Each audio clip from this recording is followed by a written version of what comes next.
I don't think there has ever been a time in my adult life that we have been closer to de facto state governance. There are some leaders emerging as a result of this COVID-19 that aren't going to be bullied by DC. The governor of Texas is one of them. Thank God every day that we have leaders like this in charge of our states. How many states do you see here? Let's see. 1, 2, 3, 4, 5, 6, 7, 8, 9, 10, 11, 12. 13 individual states. Do you think we would have a problem getting along with 13 individual governors if we decided to secede? No, absolutely not. We would make it work somehow. We would, of course, have differences. But the governor of Georgia, the governor of Florida, the governor of Texas have thrown down the gauntlet now. This is the direction we're going to go. Don't like it? Leave. If you're going to go run to the federal government, then it's going to be on. We're going to do what we're going to do anyway. And I do have a message for some of the people down in South Miami. They had shut a marina because 8,000 people had showed up and weren't practicing social distancing. Guys, if 8,000 of you show up and defy a law, it's not a law. That marina should have remained open, simply de facto. Because they can't enforce a law on 8,000 people in a tiny little place like Miami. But I don't want to get distracted. I have a question. I have an honest question for those who would take issue with how the governors of Florida, Texas, and Georgia are governing. Where's the kaboom? According to you, a month ago, there was supposed to have been an earth-shattering kaboom. Remember when the governor of Georgia opened up his beaches? That was a month ago. That was a month ago. By now, clearly, Georgia should be overrun with the Great Plague of 2020. Where's the kaboom? Same thing with Florida. This is Governor Kemp of Georgia.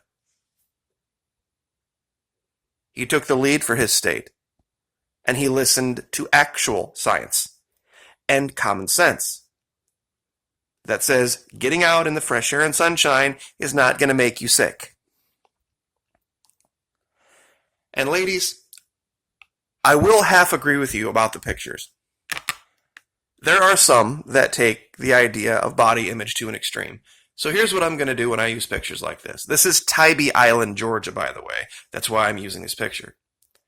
I'm going to go show pictures of real, actual, everyday women putting on a bikini and going and having a good time. Because it's possible to do that. It's possible to do that and just enjoy yourself and forget about all the haters. Tybee Island, Georgia. Ain't nobody kicking over dead from the virus. Oh, and Florida idiots. Florida morons. Where's the kaboom? Where's the huge outbreak? By now, clearly, Jacksonville should be seeing a huge uptick in cases, are they? Because those were the beaches that opened. Remember, it was Jacksonville Beach, and Atlantic Beach, and Neptune Beach, and St. Augustine Beach. All those beaches up on the northeast coast of Florida all opened up.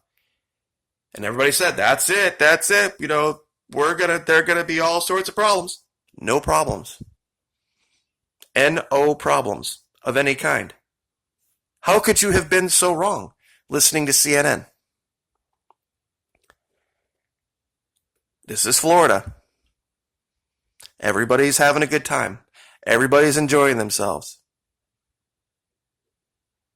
We are slowly and steadily acting responsibly. This is Cocoa Beach right down the road. Real people are getting out and enjoying Florida and understanding why we live here in the first place. Texas Supreme Court orders release of Dallas salon owner who was jailed for ignoring shutdown order. Eliminating jail time for Texans who violate stay-at-home orders. Stay-at-home orders. You know, I just never thought I'd see it. Not in my lifetime. Not in this country. A government that actually thought it had the power to tell people, you can't go out in public. Not you shouldn't go out in public. Not if you go out in public, you're likely to die. No. Ordering people at the point of a gun, which is what using the police is. And let's see, we did Georgia. This is Texas, South Padre Island. Actual, real people who understand what living life is all about. You never know. You never know whether it's going to be a car accident, whether it's going to be cancer, whether it's going to be an undiagnosed brain tumor, whether it's going to be any other issue that's going to end you today, tomorrow, the next day. You can't live life hiding under your bed with Dana Perino and Anderson Cooper. Yes, you could get coronavirus. And more than likely, just like the other 90, 85, 90% of people who get it, you're not going to the hospital. The other 85 or 90% of people who get it aren't going to the hospital. Given it's the first pandemic, pan meaning all, demic meaning people, that literally didn't affect 1% of the world's population. It was a pandemic. Pan meaning all, demo meaning people, so pandemic, that didn't affect 1%, not even 1% of the world population. I want you to think about that for a minute. 7 billion people on the planet. 700 million is 10%. 70 million is 1%. We aren't anywhere near 1%.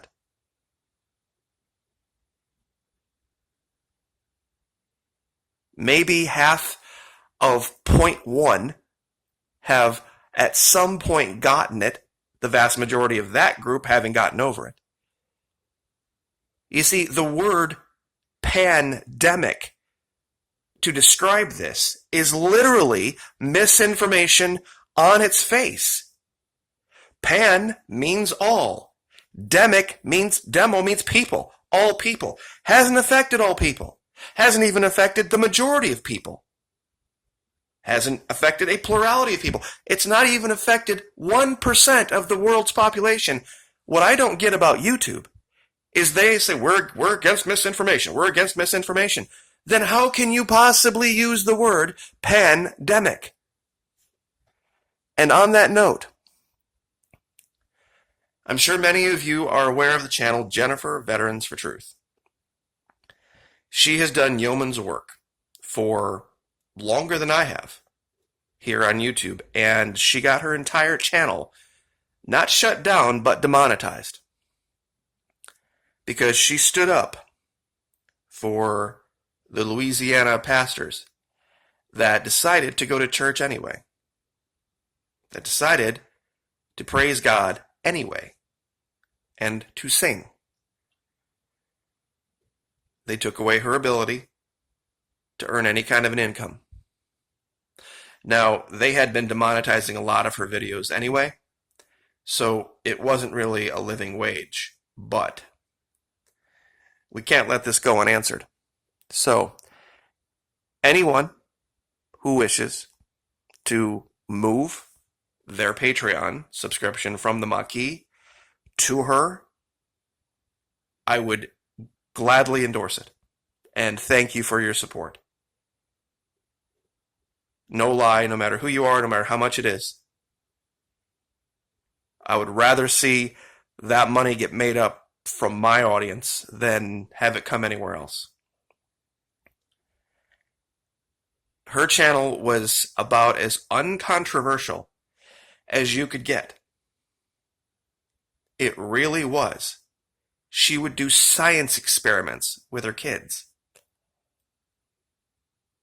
And she would talk about facts, using factual information you can find anywhere else on the internet. This is just another casualty of curating reality. And it's disappointing and it's a little scary sometimes. It really is, because we've dealt with things here that are far more controversial than the things that she's talked about. So, just like it sounds, her channel was Jennifer Veterans for Truth. It is now Jennifer LaFontaine. Just like it sounds, Jennifer, space L-A, space F-O-N-T-A-I-N-E. Jennifer LaFontaine. And I'm sure if you go to that channel, there's going to be all sorts of links for Patreon. And like I said, I wouldn't ask you for more money, because that's just wrong. If you are a subscriber or a supporter of mine, I would encourage, if you want to continue to help her and continue to see her make videos, take your subscription from my channel, cancel it, and then just re-up it with her. To my mind, that's worth it. So, I will leave it there for this video. But do remember, blessed are ye when men shall revile you and persecute you, and shall say all manner of evil against you falsely for my sake. And make no mistake, that is why they demonetized her. That's absolutely why they demonetized her. And we have heroes, and they come in all shapes and sizes, all around this country. Like, share, subscribe.